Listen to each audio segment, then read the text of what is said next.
Okay, great. So, hello everyone. Let's start our lecture. Today we will continue discussing the linear models, and then we switch to the main method of solving optimization tasks in machine learning and deep learning and so on. And this is stochastic gradient descent. But firstly, let's recall the previous lecture. So we have discussed machine learning types, three main variants here. So supervised machine learning with answers, unsupervised machine learning without any answers but with data, and reinforcement learning. There you have only some agent which performs actions with your environment and gets rewards, and based on these rewards build the algorithm of acting actually. Then we discussed the linear regression model, maybe the simplest one. So we need to predict some real number, real value, and we use linear model, which means that we performing only dot product, scalar product of weights vector and our feature description of the object. Then we discussed the train test splitting, so how to check if our model is good enough for production, for our goals. So we need to check the quality on test data, and we fit our parameters on train part. And of course there is the problem with overfitting, and we will discuss it today a little bit. And then if you are interested in some significant events in machine learning, you can skim through the slides from the previous lecture. Okay, so now let's go on, and I will switch to the iPad, and we recall the mathematical statement of linear regression task. So again, you need to have some data with answers. So this is supervised learning and our answers y. We want to learn model to predict the answers for any object. And linear model means that we simply, you see here one notation of dot product, another notation. So this is the row by column, and you see here our weights and features are columns, and here is W transposed times X will be this exact sum. So the sum of the J with all the weights multiplied by the feature representation of the object. Okay, so and our goal is to make this sum as close as possible to the ground truth answer. So what does it mean, as close as possible? So the common way of evaluating our quality is using some loss function, and here the popular way is considering the so-called mean squared loss, or MSE loss. And this is it. So you see the square of differences between our answer of the model and the ground truth answer y. And we want to minimize the sum of actually the mean square loss by all the data set, all the objects. So here the sum is by I through 1 to L, and L is the length of data set, so the amount of objects. And then after train, when we fit our parameters W, we need to test our model on the test set again with answers. But this is some separate set of objects. It should be held out, so and we don't use this data during training, but we use them to evaluate the quality, the same functional, the same queue, but on test set, and then we can compare different errors on train and on test, and of course they should be the same or very close to each other, and that means that your model is okay, is not overfit or refitted. Okay, so what is the difference? It was linear regression. So regression means that we want to predict only one number. So this is the number from real numbers, and the classification task is maybe pretty similar. So we can use linear model to predict a class of object, especially if we have only two classes. So this is binary classification. Then the only difference is, so there are two differences. The first is sign. Here you see dot product and then sign function, which gives us 1 if the value is greater than 0, and it will be -1 if the value is less than 0. And then with sign, of course, we need to change our loss function, and here is some problem. So the most natural way is considering the characteristic function. So if we have right answer, so our answer A and the ground truth answer Y have one and the same sign, and the product is greater than 0, then this is okay for us, and this function is 0, so the loss is 0.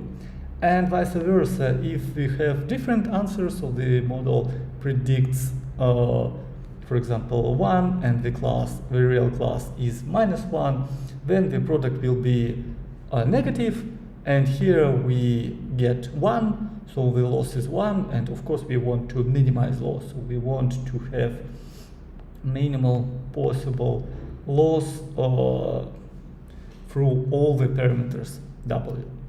And here we need to somehow approximate this loss function. Actually, we usually cannot use this accuracy function for the loss.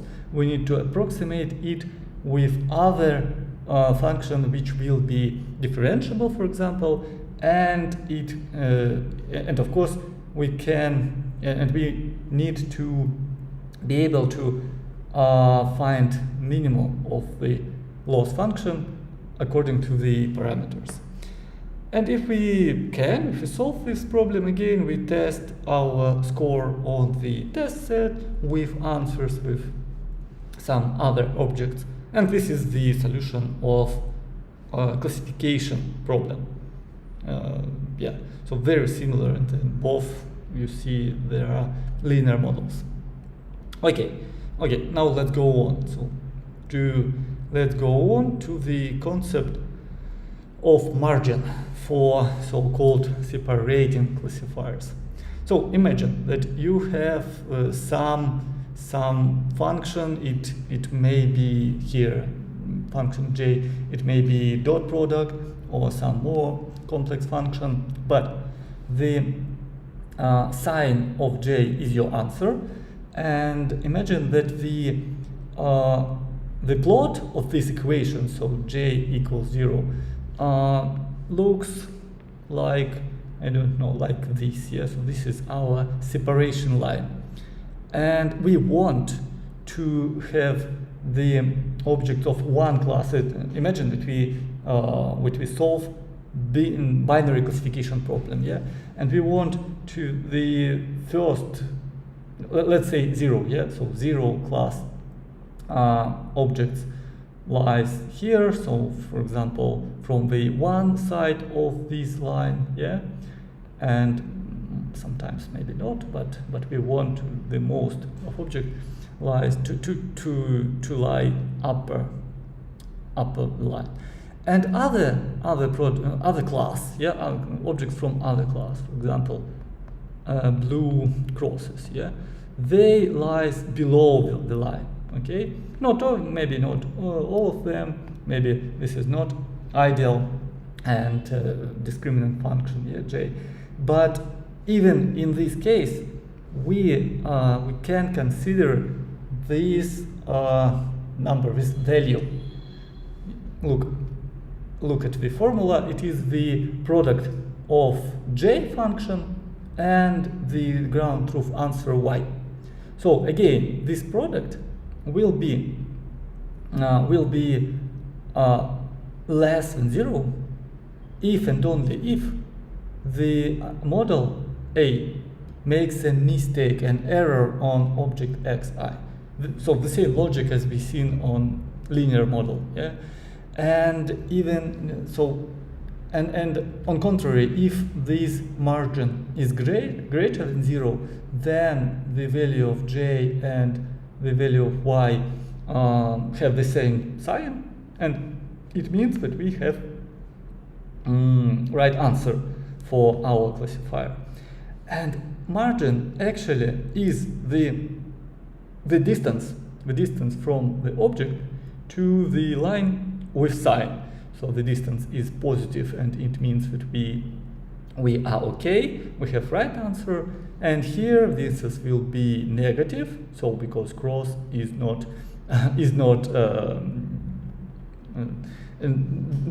doesn't lie in the 0 class, yeah.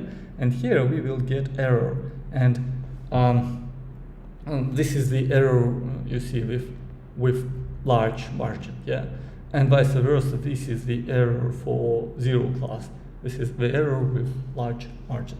And vice versa, if the margin is large positive, then the model is really pretty confident that this some object comes from the right class, 0 first. Okay, so how we can use this margin to approximate the original loss function, which is margin less than 0, the characteristic function of margin less than 0. So this is 1 if the condition is true, and 0 if the condition is false, yeah, here. And it is called threshold loss function. But it is not continuous, it is not differentiable in general case, so we need to approximate it with different functions. And you see different formulas here, all of them with margin. So minus m plus means that we take only the positive values of the function. Here you see a logarithm of 1 plus exponent of minus margin. This is the logarithmic loss for logistic regression model. We will discuss it later. But let's see, let's look at not only at the formulas, but also at the plots of these approximations. So you see here, blue line is our initial step function, which is, you see, 1 if the margin is negative, and 0, we have no error, no mistake, if the margin is positive. And maybe one of the natural way of approximation is, you see here, the green line. Let me show you. Green line, yeah? It is the m loss, and you see it is 0 with margin more than 1, yeah, so it is 0, and it goes linearly up if margin is less than 1 and less than 0, less than minus 2, we get more and more error in this loss function. So, and this is the approximation. So if we will have almost zero loss for this function, then it means that we hope to have the ideal accuracy, yeah, for our model, for our classification model, and this is, we consider the case of binary classification problem. Okay, and of course you can, let's return to the slides, and you can see the code of the, yeah, you will be able to see the code of these loss functions. So, yeah. Okay, this is it. So our formulas, yeah, and the code for all the loss functions with different margins. You see here, x is our margin actually. So, and then the plots are the same, so you can compare, you can think about your loss function. You see here interesting example of parabola, so square loss, and you see we deduct some losses for model with large margins, which is a little bit strange, yeah? So usually we don't care if the model is confident in its right answers. But for this square loss, we want model to have margins near V1, and this is our goal. Okay, so the second approach to the linear model, and especially to the linear classifier model, is the model of artificial neuron. So you see the same formula. We consider some function f from the dot product of weights and x's, and if we inside our weights we have inside our features x we have x0 equals -1, yeah, then the formula is correct, and this is like activation function for the neuron. So you can consider these features as input signal, as inputs, and then we multiply each input on its own weight, and the sum shows us if we activate this neuron or not. So the value greater than 0 means that, yeah, our value, activation function will be not 0, will be positive for this object in this case. Okay, and so the weights here, weight coefficients, similar, so like the synaptic connections in animal or human brain, and the weight 0 or bias is the activation threshold, yeah, for this certain neuron. Okay, so this is another way of thinking about linear model. And of course, when you have a lot of neurons, artificial neurons, then you will build the neural networks. So we will discuss in the future, next lessons, how it works. And now we will switch gears and discuss the gradient method of numerical minimization. So the task is either classification or regression problem we want to solve. The task is to minimize some function which usually and which should have real values. Yeah. So this is Q function. It depends on parameters of the model, on weights, and we want to minimize it. This is the train process. Yeah. So how to do it? This is a question. And the gradient descent method is quite simple. So firstly, we need to consider some initial approximation.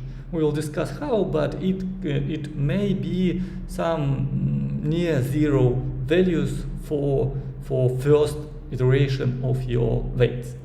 Then you go to the iteration process.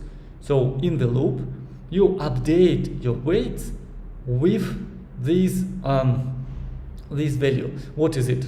Let's look into.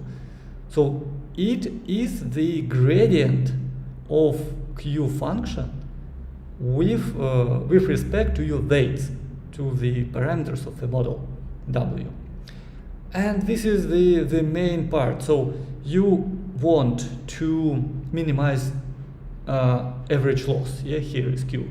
You want to minimize average loss, and you know that that the minimum. So the first property, that minimum is usually at the zero of gradient or at the zero of derivative of the function. Yeah, this is the first property.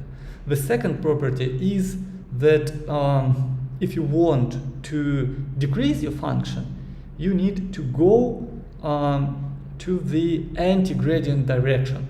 So this is the mathematical property. If you want to increase your function, you should go along the gradient, and if you want to decrease it, you should go along the anti-gradient, so the minus gradient of your function. And what is gradient? It is simply the vector of all the partial derivatives, so of all the derivatives from Q with respect to each component of W. So W1, W2, and so on through all your parameters. And you usually you are able to differentiate function with respect to any parameter, yes, so any variable. And here you need to consider exact your weights. And this is the vector of all the derivatives. This is your gradient. And the for machine learning, for us, for programming, the most important part is that the shape of gradient, so for example in NumPy, yeah, the shape of gradient should be the same as the shape of your parameters. If you have vector of parameters, then you should calculate the vector of gradients. And then the last value here is h. It is so-called learning rate parameter. So this is some normalization of gradient. Usually you want to subtract the closed values. So you want to update weights with about the same values as the same order as the W. Yeah. And here is very simple formula. So you calculate the gradient, then subtract the value from the current weights, and this is your new weight. This is the one step of iteration process, and you perform all the steps until you get the solution. So you decrease your loss function, and then measure the quality of current solution. If it is enough, then you stop, and this is it. So you've solved the problem with gradient method. Okay, so H is learning rate. Now let's go to some details. So the first detail, the how to update the weight depending on the object. So of course we can take each object separately and then immediately update the weight according to the current value of gradient. Yeah, and it is okay. It is called stochastic gradient descent, and the only problem with such approach that you usually have a lot of objects, so thousands or even millions of objects, and of course it is just very expensive. So to update, to recalculate all the weights, all the model, each object. So usually you group the object, and it is called batch. So batch SGD or stochastic gradient descent. Then you firstly accumulate some sums of all the gradients, and then perform the updation step. So for example, after 32 objects in batch, yeah, or 64 or so on. So this is some effective updating, and of course then you go to the next batch and so on. So the visualization of process is pretty simple. Imagine that your loss function has minimum here, yeah, and in good situation, in a nice case, the inversion A, this is the so-called good behavior. It allows you to the point to go through all the values to the minimum. So each step closer and closer to the minimum of function. In version B, in worse situation, yeah, the gradient begins to oscillate. So you perform the same steps, but the initial starting point is far from the minimum. And firstly, you go down to the narrow valley, but then you start to oscillate here. You see, so you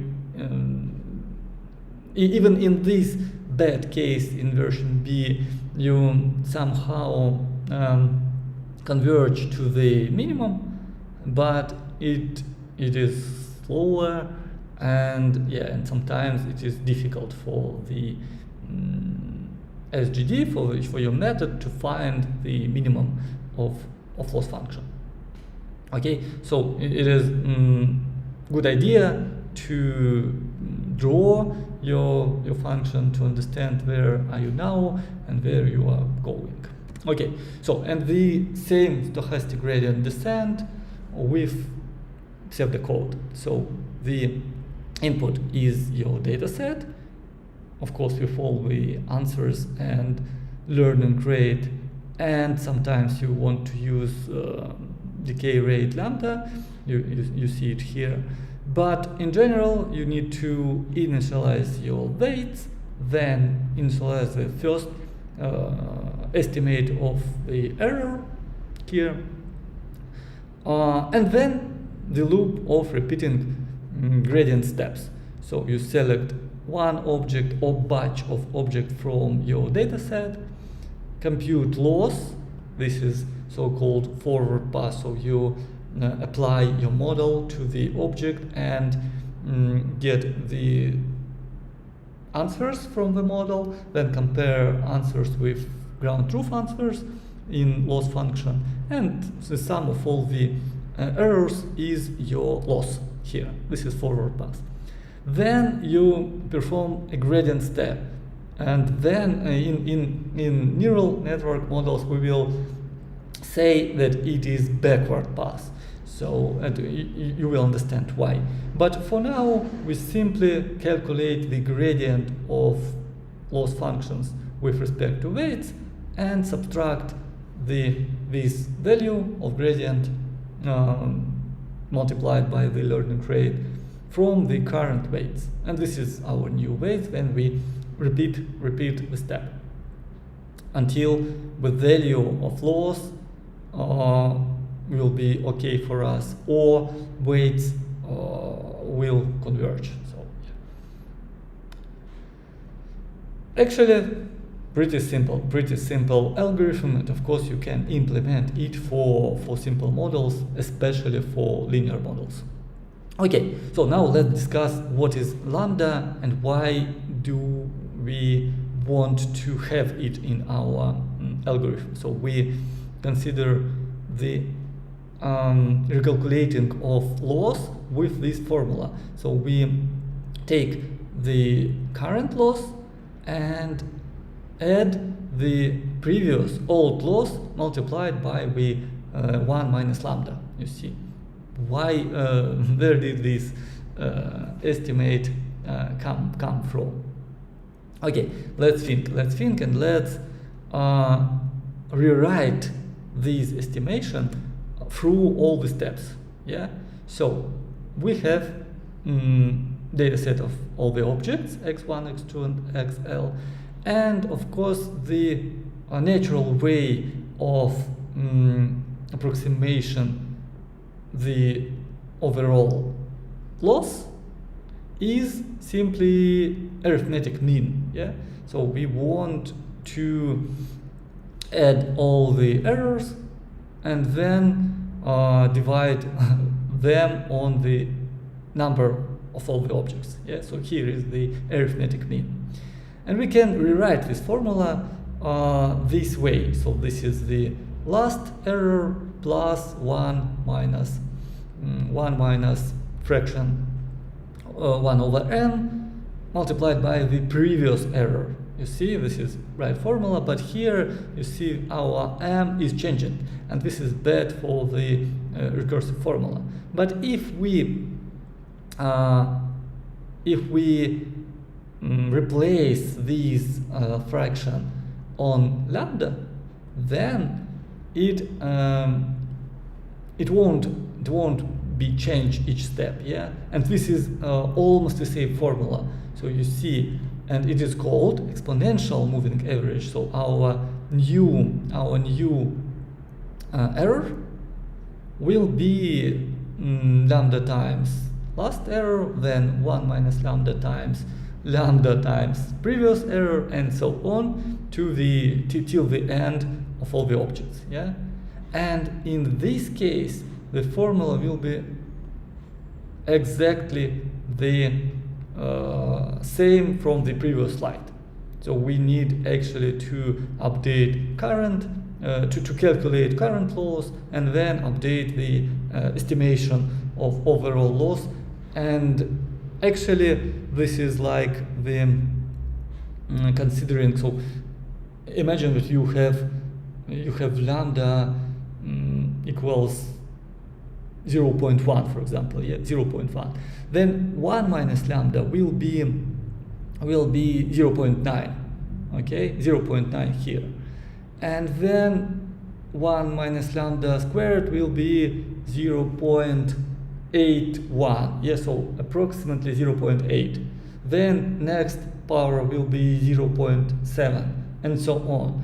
And it means that we will consider approximately, so you see 10 last element for the loss, for the current loss. Of course, the weight of current loss is 0.1, and then we add previous losses, and this is exponential moving average. So we understand why it is called so, because of this mathematical property. So great. Yeah, let's go on to the not very modern, but to the other version of stochastic gradient descent, which is called stochastic average descent. So I am showing it for you to understand that there are different versions. So you can change your classical SGD method for different problems. And here you see what is changed. So the same data set, the same initialization of weights, but here we add the initialization of gradients.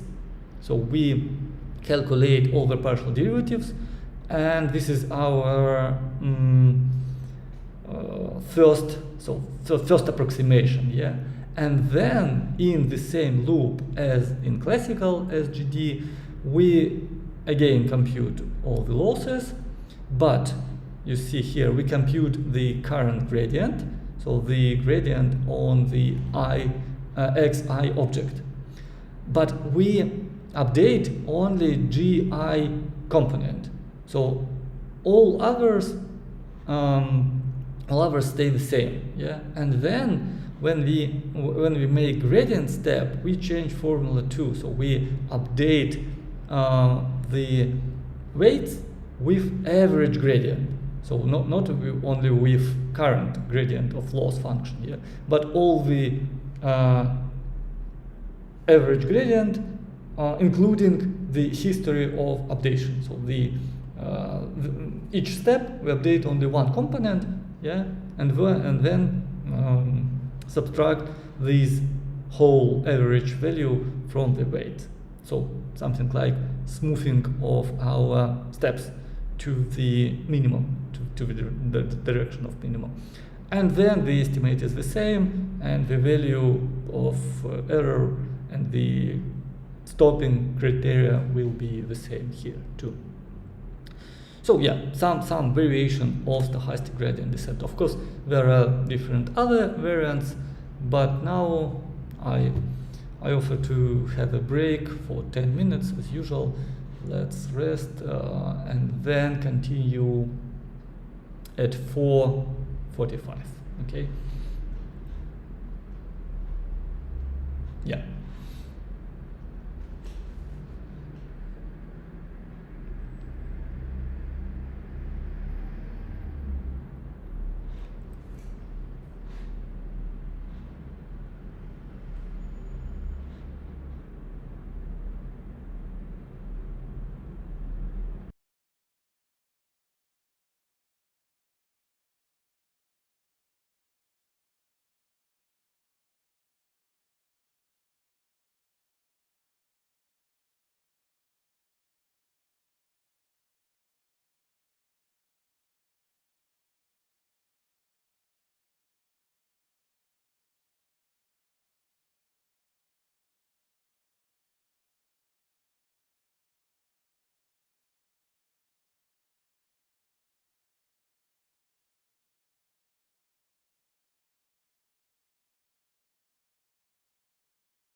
Okay, great.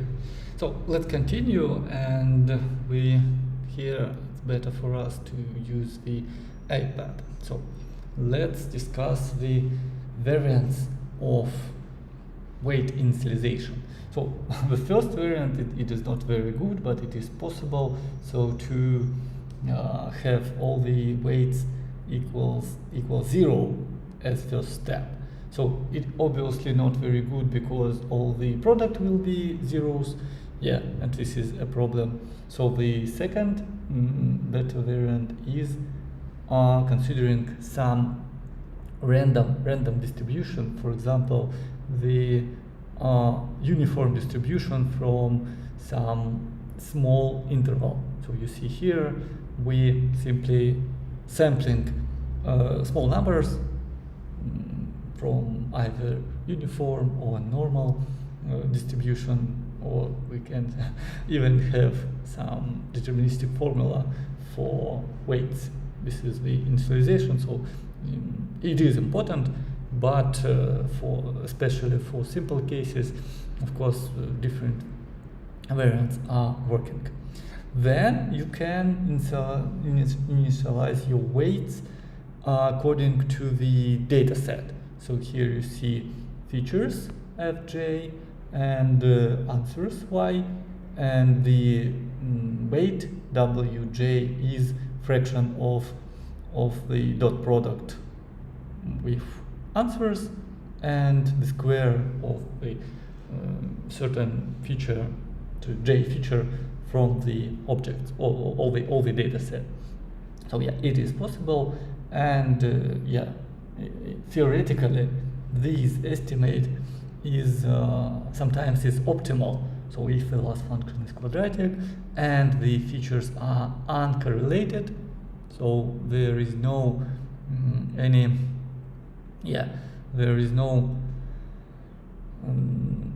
non-zero dot products, so mathematically it is good. And then this variant of initialization is optimal for your convergence and for your future solution of the problem. So then you even can train second small model on a small random subsample of your object, and this will be your initialization for standard model, yeah, for all the features.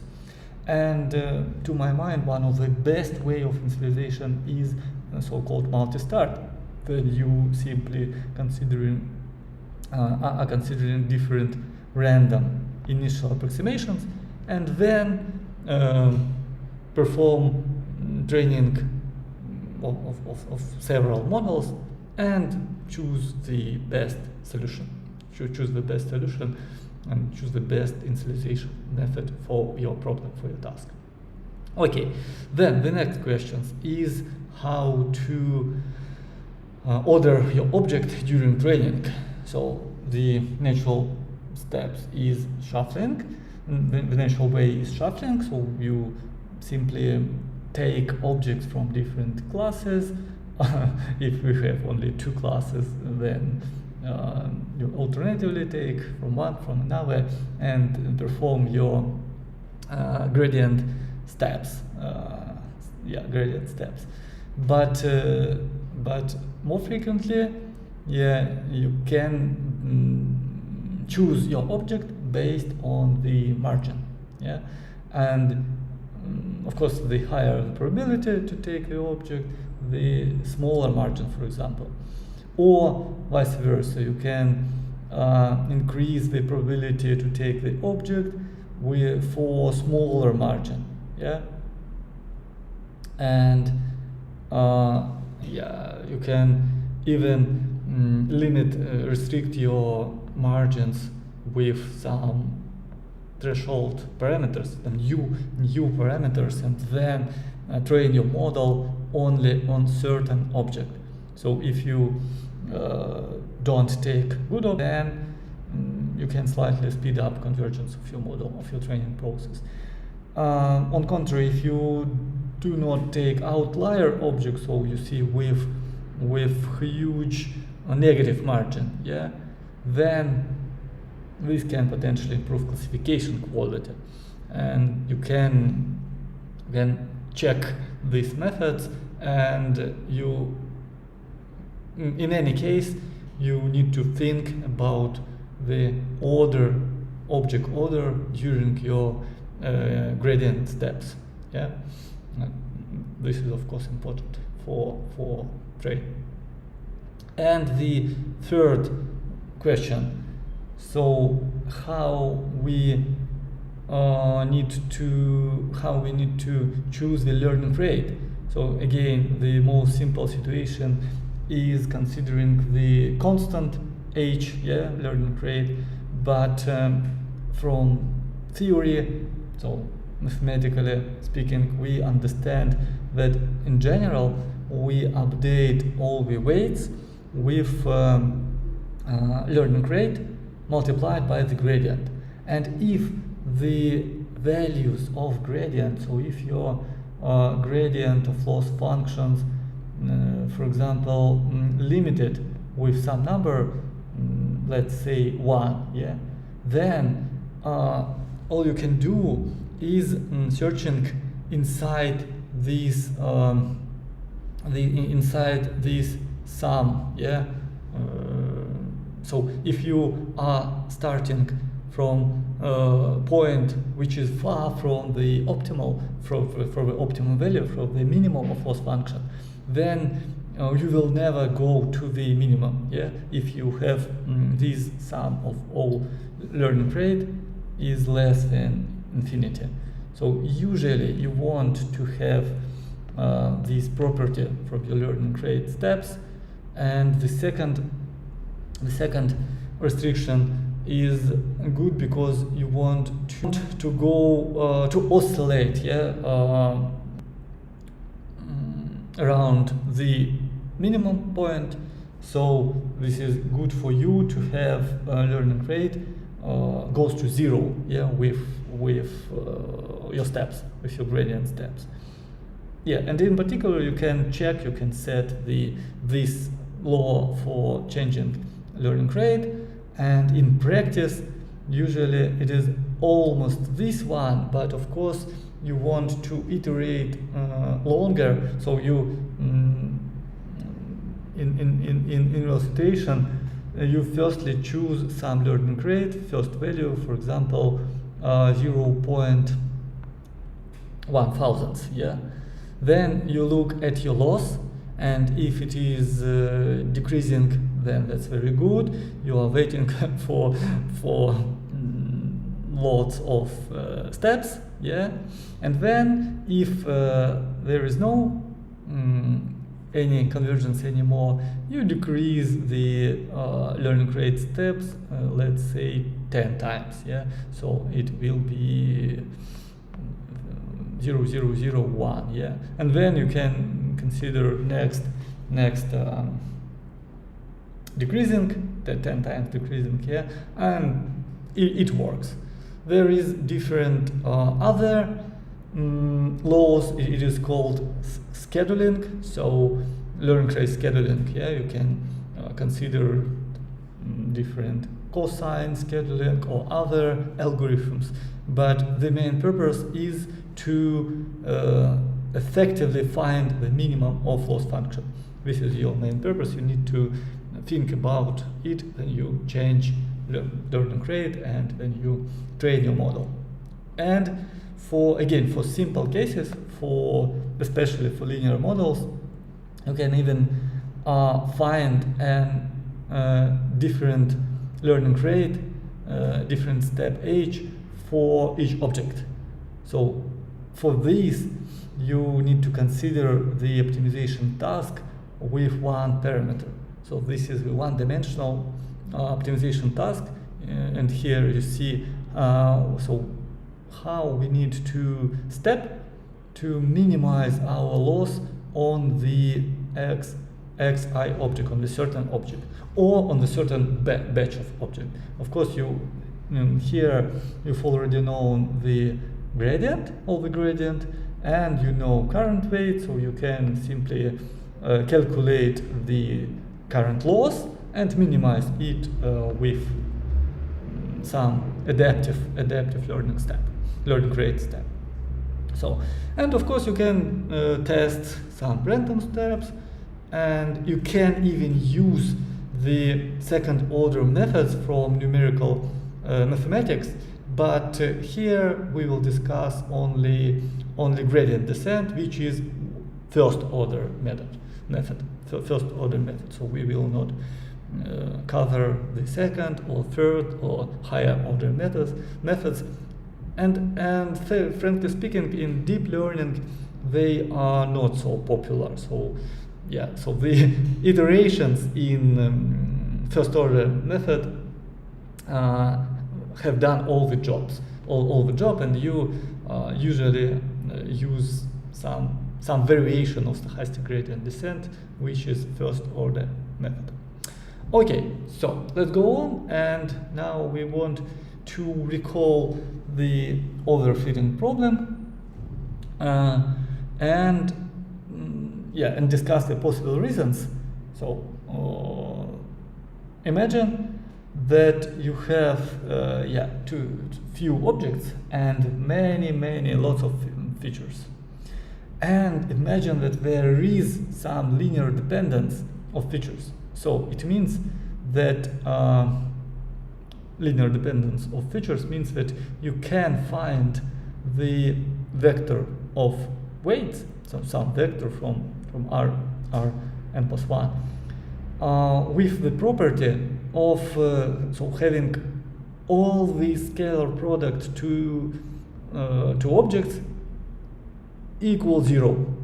Yeah, and suppose your features is not so good and they are linear dependent, and you want to build you want to solve classification task, binary classification task, and your answer is simply sign of dot product. Yeah, so and usually your model depend on the dot product of weights with features, and in this case you see the solutions are not uniqueness. So there is not non-uniqueness of a solution, because for any coefficient gamma, you can find all these weights give you the same result. So the sign of, let me write here, the sign of dot product is exactly the same as the sign of the initial dot product of W and X, because the dot product of U and X is 0. Yeah, and this is bad, of course. So a lot of different weights. Your model during train actually doesn't know how to change your weight, because any changing along the U direction is not changing loss function at all. Yeah, so you have the same results, and this is bad for your model. And usually the manifestations of overfitting and of linear dependence in your feature is very large weights during your train, the instability of the solution, and of course that the main criteria is that your train score is much less than test score. So you are overfitting in this case. And one of the way to reduce overfitting is regularization. So what does it mean? Actually, you simply change the loss function. Yeah, and I think you remember that the original loss function is it, for example, mean squared loss, yeah, MSE loss. And here you add the norm of all the weights. So what does it mean? The norm of all the weights is simply the sum of all the components squared from all the parameters of your model. And now you want to minimize this new loss function. instead of the original one. So you have your model now have two goals: to minimize the original loss function, so to solve your task, and then to decrease the norm of weights. Yeah, so to have weights close to zero, and the coefficient before the norm is your is your opinion about the importance of regularization and the importance of actual solution the original problem. Yeah, and in this case the gradient of new loss function will be of course the gradient of original. Let me correct this, so it will be the gradient of original loss function plus the gradient of norm, so which will equal simply tau times w. Yeah, this is the derivative of square of norm. And the new formula for weight modification is this one. So you simply subtract something from the old weight, and this is the gradient, stochastic gradient descent with regularization term. It forces the model to decrease weights, and if weights are very big and goes to infinity, then your loss will be huge, and this is bad, so you will go to the opposite direction. Okay, and again we need to somehow choose the new coefficient tau. There are some ways as sliding control, stochastic adaptation, and some Bayesian approaches to this problem. Maybe we will discuss them in the future. Okay, so we almost done with stochastic gradient, and you see this method has a lot of advantages, so that's why it is the most popular method for solving optimization tasks. It is really easy to implement, you can do it yourself. It is easy to generalize to any model and to any loss function. You need only to perform differentiation, so to differentiate your loss function.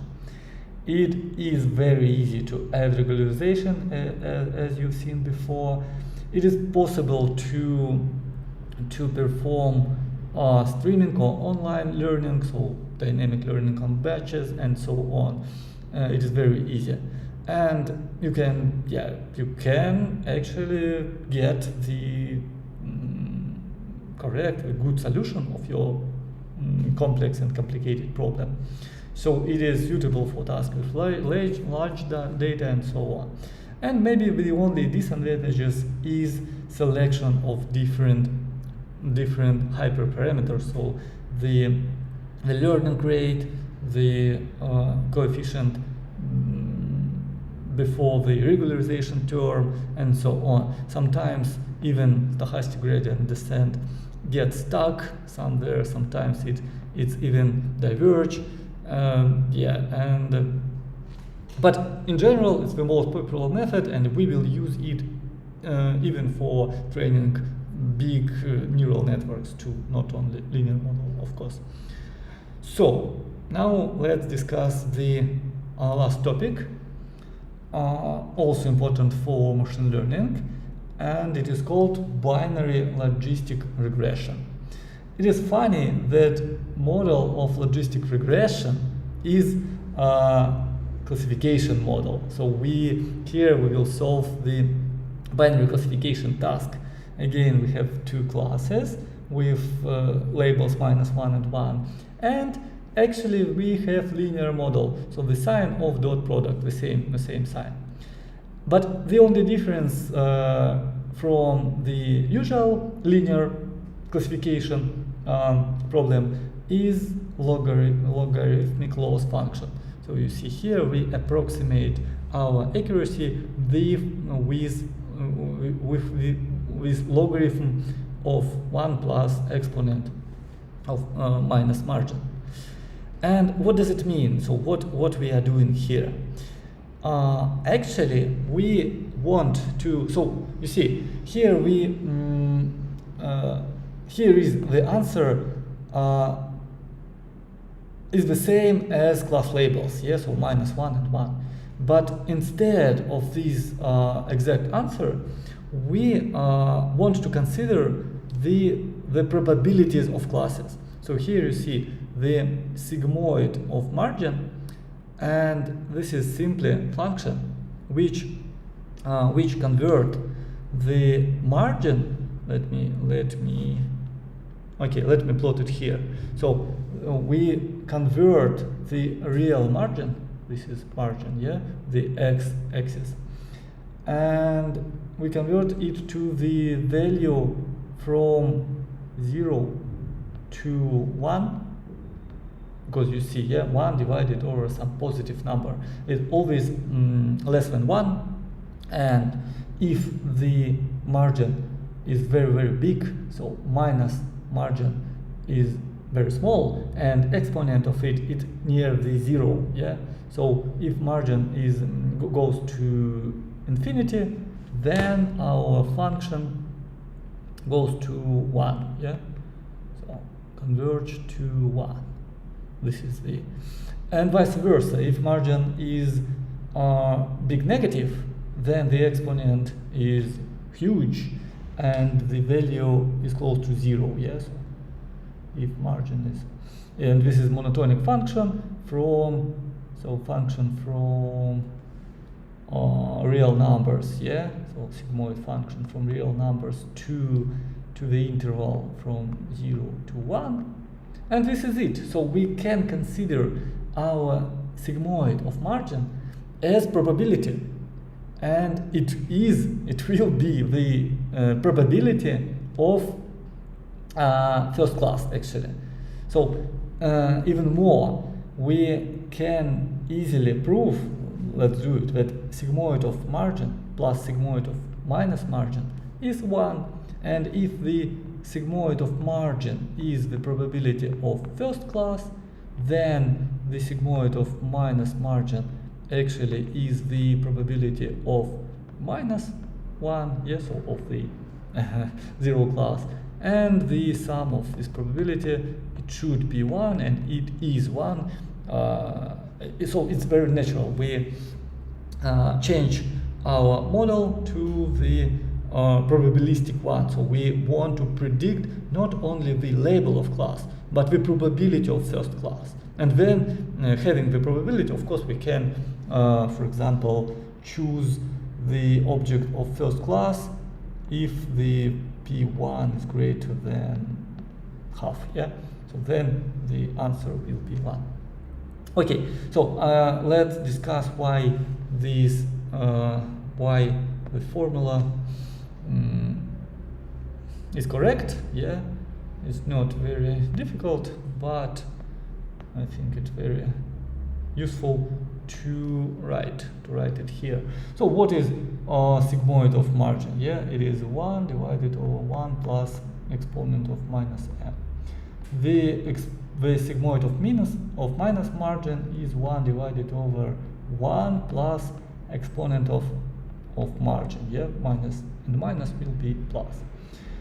And what is it? Let's write.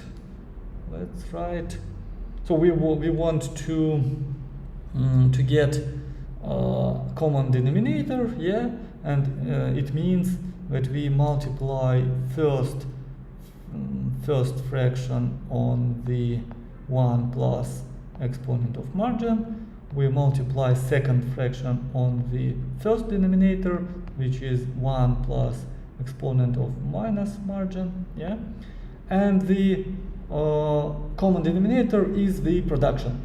Let's do it. Yeah, so 1 plus exponent of margin, this is the first, then plus, so I need to multiply this on the second denominator. It will be exponent of minus margin, yeah, plus, and here goes the product of two exponents, yeah, and you see they will be exponent of minus margin plus margin, yeah. And you see here, so the numerator is 1 plus exponent of margin plus exponent of minus margin, and the denominator is the exponent of margin, exponent of minus margin, and again this is 1, yes, so the exponent of 0, this is 1, and that's why the numerator and denominator are the same, and that's why the formula is true, yes, we get 1 as the sum of two different probabilities, so the probability of first class and probability of minus first class, yeah. Okay, and even regularization is pretty forward, so for the logistic regression we usually add this term, the same as we've seen before, and this is the final average loss for the task, for the logistic regression. And of course you can solve the classification task problem with logistic regression model. Okay, now goes the last part. So if the question is, if we have more than two classes, yeah, how to solve the same problem with more than two classes? So this is multi-class logistic regression. So actually we want to perform almost the same actions. So firstly we introduce not one vector of weights, but k vector of weights. So if we have k classes, yeah, different classes, then we consider k vectors of weights, w1, w2, and so on, wk. And for each weight vector, we consider dot product of it with the objects, with feature representation of each object. And the answer of model is argument of maximum of these dot products, yeah. So we can say that we now have not one margin, but we have k margins, yeah. So yeah, so here is difficult to say margins because the y here is not -1 or 1, but the meaning is almost the same. We have k dot products, yeah, and we want to convert them. So given k dot products, let's say they are f, yeah, f1, f2, and so on, fk. We want to get the vector of k probabilities, so we want to convert them to the p1, p2, and so on, pk probabilities. And we can do it with softmax operation, the softmax function. So the input of the softmax is a k component vector, and then we exponent each component and divided it on the sum of all the exponents. And the result is softmax, so the vector, actually the vector of probabilities. So you see, if we sum up all the results, then the nominator and denominator will be the same, and the result will be 1. So softmax allows us to convert vector into vector of probabilities, and that's why we can consider our loss function for multi-class logistic regression actually as so here is the probabilistic approach. You see the logarithm of probabilities minus regularization term, and we want to maximize it, but it is the same as minimization of previous loss function, which will be minus sum of logarithm of all the probabilities, which are results of softmax functions simply, yeah. And and this is it. So minus this one through all the objects here, or batch of objects, plus here I need to plus regularization term tau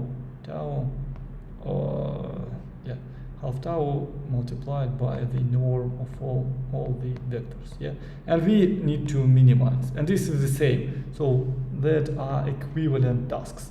So the minimization of standard loss or the maximization of this probabilistic likelihood, actually. So this function is called log loss, logarithmic loss, or likelihood if we want to consider the probabilistic point of view.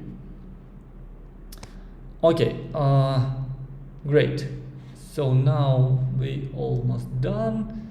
Let's switch to the slides, and you see now we are here.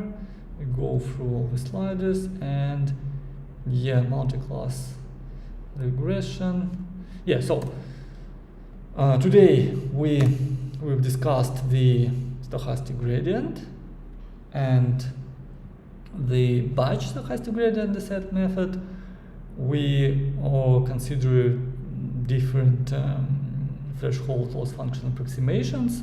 We discussed the ways of choosing the objects order, the regularization technique, and the ways of choosing the init weights for the model. And in the end, we a little bit discussed the likelihood maximization and minimization of the empirical risk functions of the average loss. And yeah, different views on the same optimization problem. If you want to go deep, to delve into the details of the probabilistic approach, you can go through all the future slides, but let's stop here because it's not important for your home assignment, and yeah, you need to learn some probability stuff before you understand this probabilistic approach. But even without this, you can already solve the machine learning optimization task with stochastic gradient descent method, and even with regularization. Okay, so let's stop here. If you have any questions, yeah, please write them or ask. And yeah, of course today you will have another assignment, and now you will solve some theoretical tasks about linear models, and then as far as I remember, next week you will implement stochastic gradient descent. So yeah, I believe that the task will be very interesting. Okay, yeah. Then, yeah, thank you for the attention. Let's